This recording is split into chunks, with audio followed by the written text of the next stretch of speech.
Agora vamos olhar aí outro fundo que a galera me pede muito no Instagram e nas redes aqui, o pessoal consulta muito também no Status Invest, é o REC, recebíveis, né, imobiliários. Então, o REC recebíveis imobiliários, hoje ele está aí com um dividend yield de 15,34%. Também é um yield aí, está até acima, né, do CPTS, está até um pouquinho acima do Capitânia. Ele pagou aí por cota quase R$15 nos últimos 12 meses, né? E ele também é um fundo que vem caindo, olha, está em queda de quase 6% nos últimos 12 meses, né? Aqui a gente consegue ver no gráfico aqui como a cotação dele aqui, ó, vem, no caso, caindo, né, nos últimos meses. Ele chegou aqui a bater R$115 lá no começo de 2021, 105 por aqui. Aqui ele teve uma queda muito forte na pandemia, né? Nossa, chegou a R$78. Meu Deus, que loucura. Baixou muito, né? Aí ele recuperou muito rápido e agora vem aí mais ou menos estável, caindo um pouco, né? Quem é que tem aí o REC-R na carteira? Comenta aí para mim olhar. E quem tem o CPTS também comenta aí se tem CPTS. O que vocês preferem, CPTS ou REC-R? O REC-R está com um dividend yield um pouquinho maior, né? Como é que está o preço sobre o valor patrimonial? Ó, o REC-R está com um pouquinho de ágio sobre o valor patrimonial. O patrimonial dele está em 95,25. E o preço sobre o valor patrimonial 1,03. Então, em tese, ele está um pouquinho mais caro, né, do que o CPTS 11. Porém, quando a gente olha a carteira, o que a gente vê aqui? Ó? Vamos ver os fundos imobiliários que ele tem na carteira. Olha só, ele tem só 0,17% em fundo imobiliário. Será que está certo isso? Ele tem só o SNCI, olha só que legal. O fundo que eu acabei de dizer que, para mim, aí está uma das melhores oportunidades, né, pelo menos para mim. O REC-R tem um pouquinho da sua carteira em SNCI, R$4 milhões, né? 4 milhões para eles é pouquinho. Imagina isso aqui, quanto rende de dividendos, né?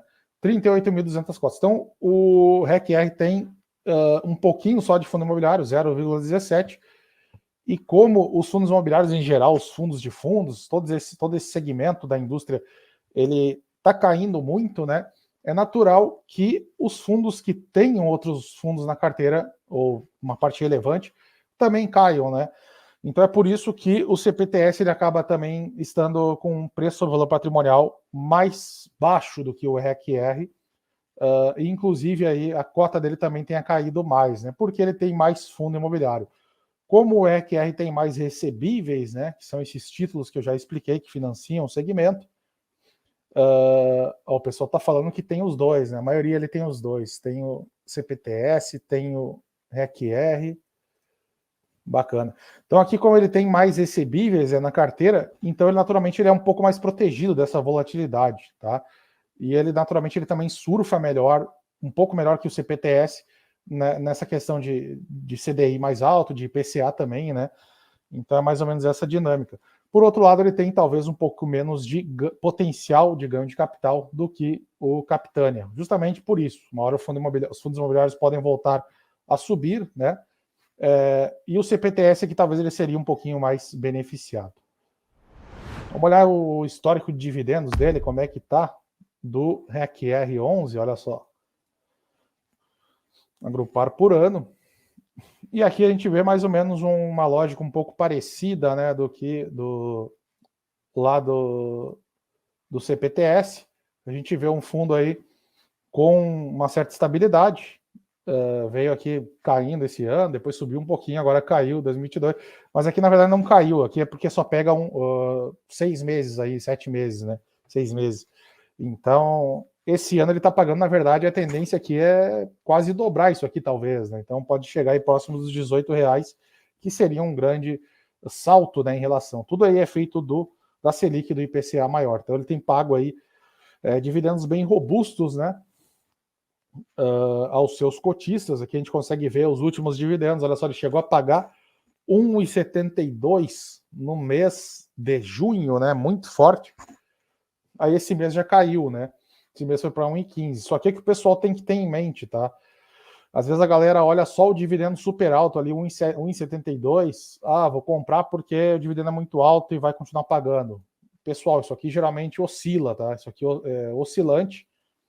Dificilmente isso aqui se mantém muito estável, né? Então, no caso aí, esse dividendo aqui, dificilmente ele vai se repetir, vai ficar um reloginho. Talvez ele se repita daqui uns meses, dependendo da inflação do CDI.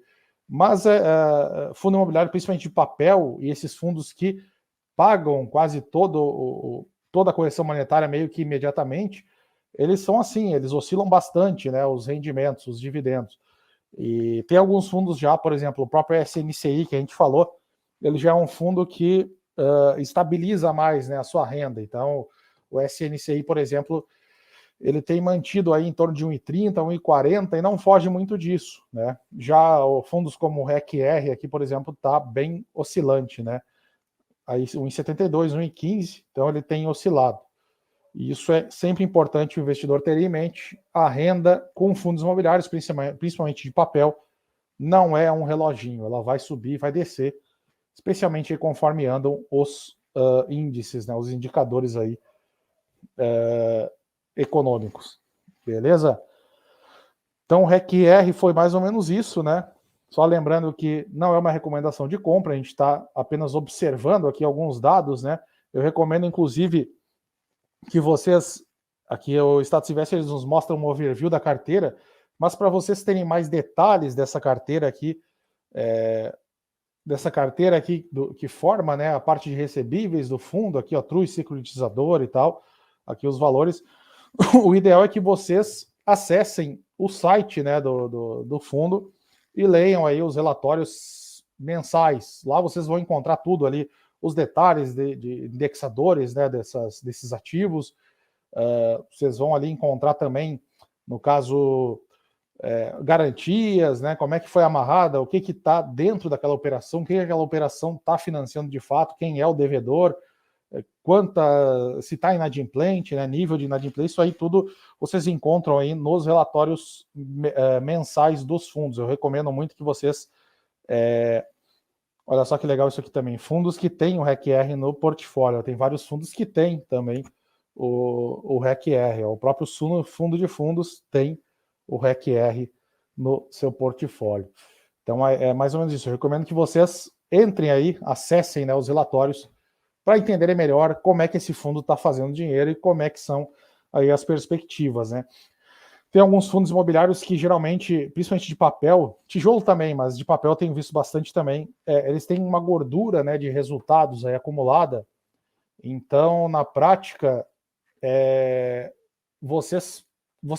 na parte desses fundos eles têm ali uma gordura que eles podem ir pagando mais lá na frente, né? Então, mesmo que a inflação caia, mesmo que o CDI caia, esses fundos eles podem acabar ali linearizando ou até aumentando suas distribuições por conta dessas gorduras, né? Principalmente fundos aí que não giram tudo, né, da sua correção, no caso monetária.